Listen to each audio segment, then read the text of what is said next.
Hannah arrived at the alien station holding her small samurai sword case close to her chest. She was only 11 years old, but she carried herself with quiet confidence. Her father, an engineer, walked beside her while checking the holographic map of the station. The hall around them glowed with soft blue lights, and curved windows showed the stars outside. Many aliens walked past, tall and colorful, with different shapes and strange eyes. Most of them had never seen a human child before. When Hannah stopped to wait for her father, a few aliens noticed the long case she carried. They pointed at it, curious. One of them, a tall insect-like student with shiny wings, leaned down and asked her what she was holding. Hannah opened the case and showed the small training sword, lightweight, smooth and made of simple metal. The aliens looked at it and burst into laughter. They thought it was funny that a human girl carried something so old. They called it a metal stick, and asked if she was pretending to be a warrior from some old story. Hannah did not get angry. She simply bowed her head politely and closed the case again. Her father arrived and put his hand on her shoulder. He had heard the laughter too, but he gave her a small smile, the kind that said she did not need to defend herself. They continued walking toward their new living quarters. The aliens kept laughing behind them, but Hannah stayed calm. Inside the quarters, Hannah placed the sword on her bed. Her father watched her quietly. He knew how important the sword was. It was not a toy. It was something handed down from her grandfather, a man who believed discipline was the strongest power a person could carry.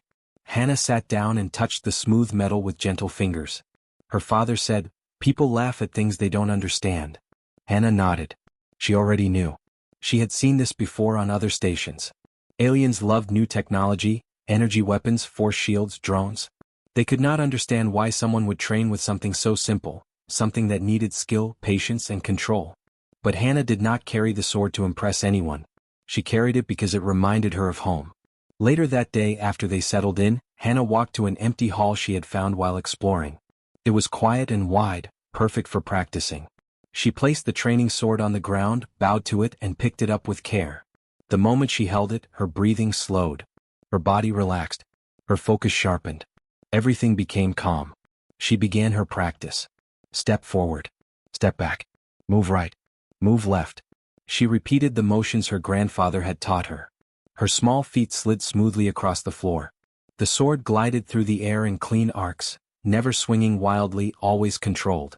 She could almost hear her grandfather's voice telling her to breathe, to trust her balance, to let her mind guide her hands. While she practiced, she did not notice a group of aliens gathering near the doorway. They were students from the station academy. Some of them had been the same ones who laughed earlier. They whispered among themselves as they watched her movements. They were confused. How could a human child move like that? Why did every step look so precise? Why did she look so calm, like she was part of a quiet rhythm only she could hear? One alien whispered, "It is still just a metal stick." But another one shook his head. Her movements, they looked trained. Hannah finished her practice and lowered the sword. She turned and saw the group watching her. For a moment she felt shy. She was not used to being stared at. One of the aliens stepped forward and asked how she learned to move like that. Hannah smiled softly and said, "My grandfather taught me. He trained me to be strong here." She touched her chest. "Not just here." She held up the sword. The aliens did not laugh this time. They only watched her with curious eyes. As Hannah walked back to her quarters, she felt lighter. She did not need them to understand her yet. She knew understanding took time. She knew calmness was stronger than anger. And she knew her grandfather would be proud that she practiced even on a strange new station far from Earth. Her father met her at the door and asked how her practice went. Hannah smiled and said, "It felt good." She did not mention the aliens watching her. She did not want to make a big deal of it. But she didn't know that by the next day, the whole academy would be talking about the little human girl with the old sword. And soon they would learn that the sword they laughed at was not a toy at all. It was a lesson waiting to be taught. The next morning, Hannah walked through the academy halls with her small sword case held close to her side. The aliens who had laughed at her the day before watched her with new eyes. They whispered to one another, but the laughter was weaker now. It had changed into something else, something quieter and unsure. Curiosity was slowly pushing away the mockery. Hannah did not notice their looks at first. She simply followed her father through the glowing hallways as he showed her where she was allowed to walk and which areas she needed a pass for. The station was huge, full of moving walkways, floating screens, and tall windows showing nearby planets. Hannah looked around with interest, but the sword case stayed in her hand the whole time, steady and firm. When her father went to work, Hannah was allowed to stay in the academy training wing. She sat on a bench and took out her lunch, a simple box of rice and vegetables. A few alien students walked past her. One of them, a tall blue-skinned student with 3 eyes, stopped and stared at the sword case beside her. He did not laugh this time. Instead, he tilted his head and asked, "Why do you carry that thing everywhere?" Hannah looked up and answered in a gentle voice, "Because it is part of my training. And part of my family." The student blinked all 3 eyes at once. He expected something dramatic, something that sounded like a warrior's tale. But Hannah's simple answer only made him more curious. Later, when Hannah walked into the empty hall where she had practiced before, she found it already occupied. Several alien students were there, standing in a half-circle. They were the same ones who had watched her the previous day. Hannah stopped, unsure if she should enter. A small creature with soft yellow fur stepped forward and raised one hand.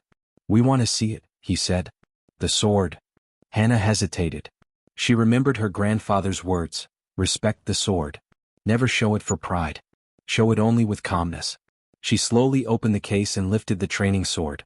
The aliens leaned in, expecting something shiny or high-tech, but the sword was simple, polished metal, slightly curved, light enough for a child to hold without struggle. "This is it?" a winged alien asked quietly. "Yes," Hannah said. "This is a practice sword. It teaches control and patience." They stared at the sword with more confusion than before, but not disrespect. Hannah could see that clearly. She bowed, stepped back, and began her practice again. The moment she moved, the hall became silent. Her small feet glided across the smooth floor in a clean rhythm. Her arms moved with balance and precision. Every motion was slow at first, then faster, then slow again. The aliens watched her with wide eyes. A reptile-like student whispered, "Her body remembers the steps." Another whispered, "No energy shield, no gravity boots, no force blade. Only focus." Hannah finished her set and held the sword near her side. She turned to the group. None of them laughed. None of them mocked. They only stared. One of the aliens finally asked, "Can you teach us?" Hannah's eyes widened. "Teach you?" "Yes," several of them said at once. "We want to learn how you move like that." Hannah felt nervous. She was only 11. She did not think she was ready to train anyone. Her grandfather had said she still had much to learn. But she also remembered something else he told her. When someone watches you with honest curiosity, share what you know. Knowledge grows stronger when shared. She took a small breath and nodded. "I can show you the first step." The aliens stood up straighter. Hannah placed the sword down and showed them how to stand with their feet steady, their back straight, and their breathing calm. She demonstrated how to move one foot forward slowly, then backward without tipping over. The aliens tried to copy her. Some moved too fast. Some fell sideways. Some became frustrated. Hannah smiled softly. "It is okay. Move slow first. Balance is more important than speed." They listened to her. They tried again. This time, a few of them managed to hold their balance for longer. Hannah felt surprised. She never expected aliens who mocked her to become students so soon. She never expected anyone outside her family to take her training seriously. But here they were, trying to follow her calm steps. As the lesson went on, more aliens peeked into the hall. Some stayed to watch. Some whispered questions. Some dared to join the practice. Hannah did not see the mockery anymore. She only saw curiosity, real curiosity, growing in their eyes. When the training ended, the blue-skinned student with 3 eyes bowed to her awkwardly and said, "Thank you, human girl." Hannah returned the bow with a shy smile. As she walked back to her quarters later, she felt lighter. The laughter that had once chased her through the halls had turned into something new. Something strange. Something hopeful. And she had no idea that this was only the beginning. Curiosity would soon turn into amazement. And amazement would soon turn into something even bigger. A lesson the aliens would never forget. The alarms began without warning. A sharp red light flashed through the academy hallways, and a deep voice echoed from the station speakers, telling everyone to return to their quarters. Students dropped their training tools and looked around in panic. Some of them had never heard the emergency signal before. Some had, but only during boring drills. Hannah had been practicing alone when the lights started flashing. She froze for a moment, unsure what was happening. She had never seen the station in real danger. Her father had warned her about this signal, but hearing it for real felt different. Much heavier. As the hallway started filling with worried aliens, Hannah stayed close to the wall, holding her sword case tightly. She did not run. She did not scream. She simply breathed slowly, like her grandfather had taught her. Everyone moved to the emergency shelters. A tall instructor shouted as he hurried past the crowd. Hannah was about to follow when she noticed something strange. Several younger alien students, small ones barely older than toddlers, were standing frozen in the middle of the hall. They were shaking, unable to move. Some were crying softly. No one noticed them. Everyone else was rushing around them in panic. Hannah stepped forward. She walked to the frightened children and knelt down. "It's okay," she whispered. "Hold my hand. We will go together." The small aliens looked at her with wide, fearful eyes. She was tiny compared to the tall, armored instructors and guards, yet something about her calm voice made them trust her more than anyone else. Slowly they moved closer. Hannah held out both hands. Two of the small aliens grabbed onto her arms tightly. A third one grabbed her sleeve. Their breathing slowed a little as she guided them toward the shelter area. But as they reached the next hallway, the floor suddenly shook. A loud metal sound came from below them.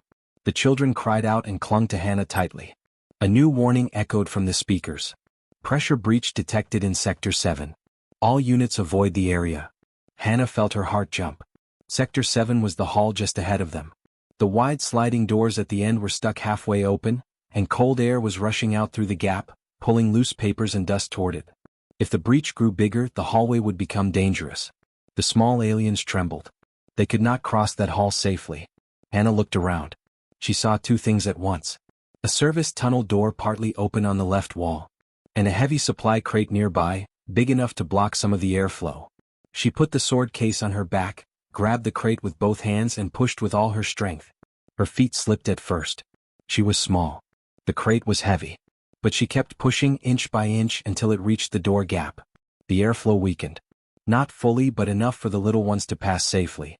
The children felt the air calm slightly. Hannah pointed to the service tunnel. "We go through there. Stay low. Don't let go of my hand." They followed her. The tunnel was narrow and dim, with pipes running along both walls. The sound of rushing air behind them made the children whimper, but Hannah whispered to them again and again, "You're doing good. Just keep walking." Halfway through the tunnel they heard something. A distant boom. Then another shake. Hannah knew she had to move faster.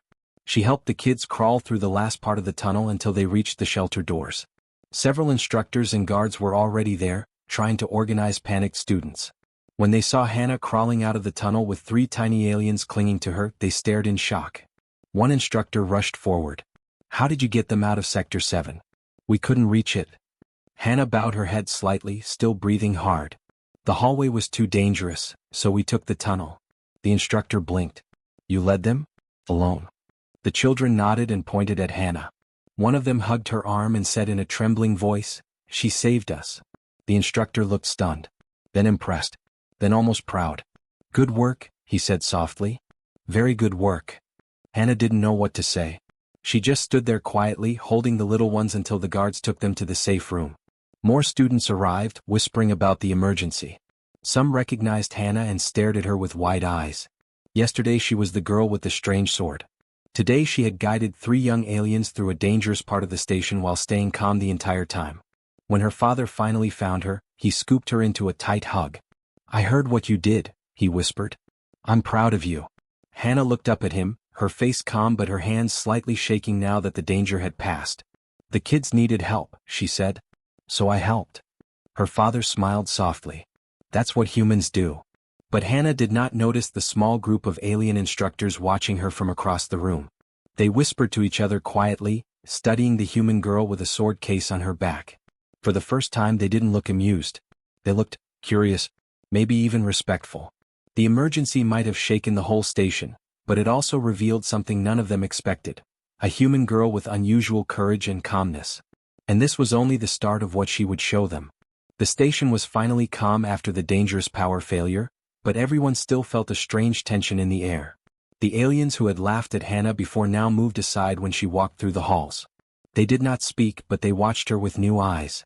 Some seemed confused, some seemed impressed, and some seemed unsure of how to act around an 11-year-old human who carried an old sword like it was a part of her.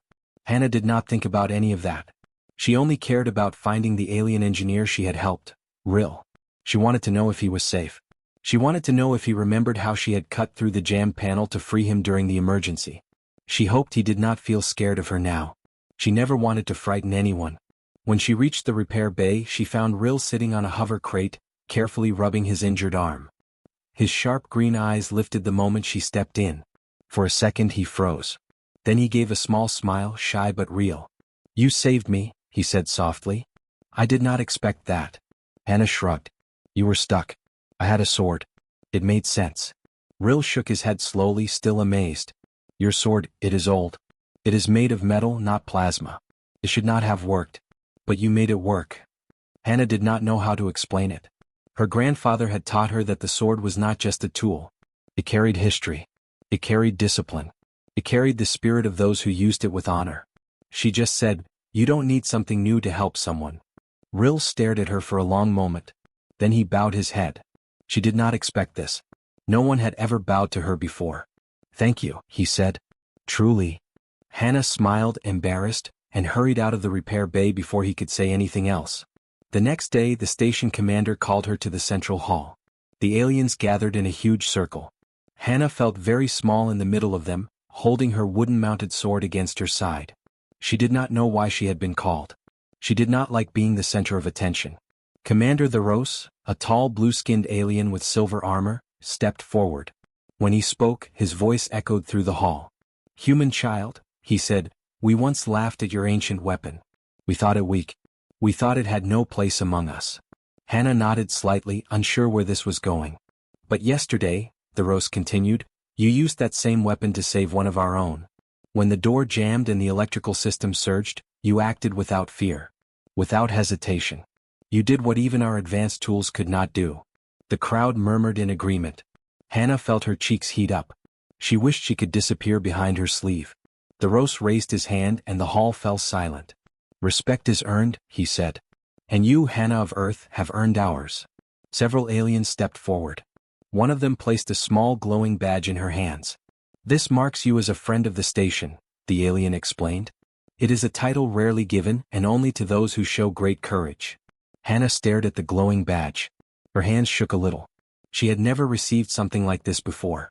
She looked up, unsure what to say. "You don't have to say anything," Theros said kindly. "Your actions already spoke for you." An alien child, much taller and with soft purple skin, came closer and whispered, "Can I see your sword?" Hannah blinked, surprised. "You want to see it?" "Yes," the alien child said, eyes bright. "It is beautiful." Slowly, gently, Hannah lifted the sword and showed it to her. Soon more children gathered around. They asked questions. They wanted to touch the hilt. They wanted to know why she learned to use it. Hannah told them simple things, about practice, about focus, about doing the right thing even when it was scary. The adults watched from a distance. Some smiled. Some nodded. Respect had grown quietly, naturally, without being forced. Later, as Hannah walked back to her quarters, she felt lighter. Not because of the badge. Not because the aliens finally respected her. But because they finally understood. Her sword was not just a weapon. It was a part of her. And now the whole station saw that too. In the days after the emergency, the space station slowly returned to its normal rhythm. Lights glowed steadily again, engines hummed softly, and workers moved through the halls without fear. But something had changed, something quiet but powerful. Everyone walked differently. Everyone watched the small human girl with a different kind of attention. Not fear. Not confusion. But respect mixed with curiosity. Hannah did not try to act special. She still woke up early, tied her hair with the same loose ribbon, and cleaned her samurai sword with the same cloth her grandfather had given her. She trained in the empty cargo hall each morning, moving in simple patterns as her sword cut the air in smooth arcs. Before, aliens stayed far away from her practice area. Now they stood at the edges, watching silently. One morning, while she trained, Commander Theros stepped inside the cargo hall. He did not interrupt her. He watched until she finished her last motion and slowly lowered her sword. Hannah turned to him, unsure if she had broken a rule. "You move with purpose," Theros said. "Even though you are young." Hannah nodded. "My grandfather always said that strength is not in the arm. It is in the heart." Theros looked thoughtful. "Many warriors across the galaxy say something like that. But few show it as clearly as you did." He paused, then asked, "Would you be willing to teach the station something? Not how to fight, but what your sword means." Hannah blinked. "Me? Teach?" "Yes," Theros said. "We laugh because we did not understand. We want to understand now." The idea made her nervous, but she agreed. Later that day she stood in the central hall again. This time instead of fear she felt a strange kind of calm. Many aliens gathered around her, engineers, guards, traders, children, and even the medical staff. Rill sat at the front, his healed arm resting on his lap and his eyes warm with gratitude. Hannah took a deep breath. She held up her sword, not in a threatening way but in a respectful way. "This sword is old," she said. "It looks simple. But it is not about power. It is about control. It is about respect. You do not use it to show strength. You use it to protect life." The aliens listened closely. She continued, "My grandfather taught me that a sword is useless if the heart behind it is selfish. A sword shines brightest when used to help others." She stepped forward and placed the sword gently on the floor. Its polished blade reflected the bright hall lights. "You laughed at it," she said. "I don't blame you. You did not know its story. You did not know how much work goes into using it. But now you do." A tall alien guard raised one hand. "Can anyone learn something like this? Even if we do not have a sword?" "Yes," Hannah said. "Because the sword is only one way. What matters most is learning to stay calm, to think clearly, and to choose the right thing even when you are scared." Another alien added, "That is what you did when you cut the jammed panel." Hannah nodded. "I was scared. But being scared is normal. My grandfather said bravery is not about feeling no fear. It is about doing the right thing even when fear is there." A quiet wave spread through the crowd. The aliens were not just listening, they were understanding. After Hannah finished, the aliens asked polite questions. Some wanted to know how she trained. Some asked about Earth. Some asked if humans always taught their children such lessons. Hannah answered everything she could, using simple words just as she always did. She liked how their curiosity felt kind, not mocking. When the gathering ended, the Rose stepped forward again. "Hannah," he said, "you have given this station something valuable. Not just a story. Not just a moment of bravery. You gave us a lesson." He turned so everyone could hear him. "We have many tools here," he continued. "Machines, plasma cutters, drones, and more. But today we learned that sometimes the oldest things still teach the newest lessons. And sometimes the smallest person carries the biggest wisdom." The aliens clapped in their own strange ways, clicks, hums, taps, and soft echoes. Hannah stood still, cheeks warm but heart happy. As she walked back to her room, she passed workers who nodded respectfully. Some children waved shyly. Rill called out, "Thank you again, Hannah. You changed us." Hannah smiled. She did not feel like she had changed anything big. She had only acted the way she thought was right. But sometimes she realized doing the right thing changed more than she knew. The station felt different now. Kinder. Braver. Wiser. And all because one small human girl carried a simple sword and a lesson that reached every corner of the stars.